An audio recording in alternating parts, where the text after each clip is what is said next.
All right, so I'd love to delve into kind of the word root of all of these words that we use to signify our alphabet, letters, vocabularies, grammar, and anything associated with that, and see if there's anything kind of interesting here. So here's the typical letter, alphabetic sign, written character, missive. Now that's a new one, missive. So I haven't even looked this one up yet. I've looked the other ones up. So missive just really means to send, a letter to send. So there's nothing really there. Letter of the alphabet, they propose maybe it's from the Greek of the tablets. Litter also meaning a written document. So there's really nothing there in this definition here of this term of a letter. So let's look a little deeper. So letter is a Greek alphabet, alphabetic system such as the Greek alphabets, abjads, abgadas, phonemes, logograms, and the such. Pretty typical definition there of letter. One thing that I did find on a synonym list is they called it was a grapheme. A letter is called a grapheme. Okay, so that's the smallest unit used in describing the writing system of a language. Okay, graphemes from the Greek to write, and it's an abstract concept. I don't think it's an abstract concept because a grapheme is the writing system of a language. That means a letter is a grapheme, so it's not abstract. A glyph in a specific shape that represents the grapheme in a specific typeface, blah, blah, blah, blah, blah, blah. So they're just saying it's abstract as meaning it could be more than just a letter. At least that's kind of how I take it. So the other interesting word is punctuation, right? We use punctuation in our letters and stuff like that, but what really does that mean? I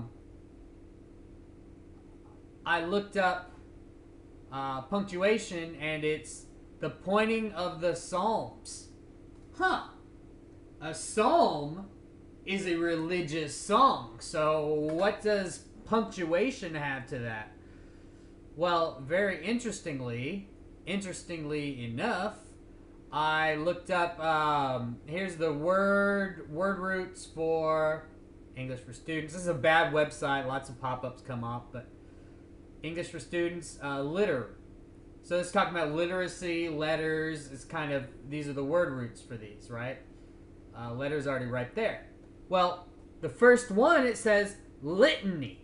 A prayer consisting of invocations and responses. So, wow, does our letter have something to do with litany?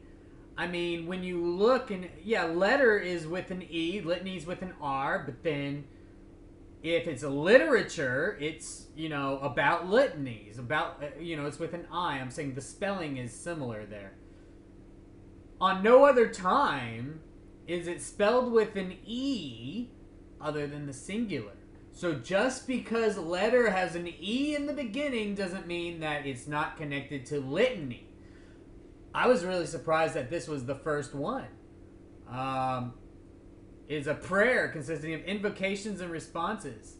Well, yeah, that sounds a lot like spelling. Spell casting. Very, very convenient coincidence there. And then, so if you have letter being litany and you go to punctuation being pointing of the psalms, wow. I just found this out, guys, just doing a little bit of searching. And then I also found that another word for a letter would be a ligature, right?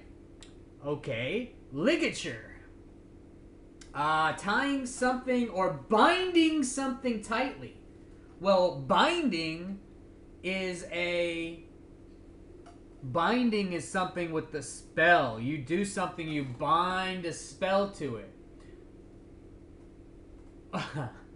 But ligature is also a very common term for like a muscle in our body. So, you know, you could type in muscle ligature and, you know, there's multiple ligatures in our body and they hold things together.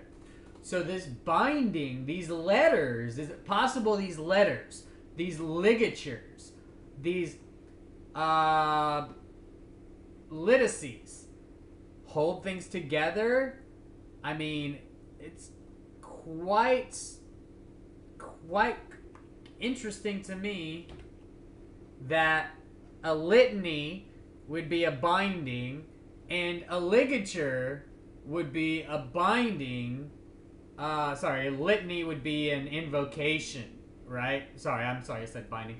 A litany would be an invocation and a ligature would be a binding. So, guys, what do you think of these coincidences? What do you think of how these are all connected, all these roots?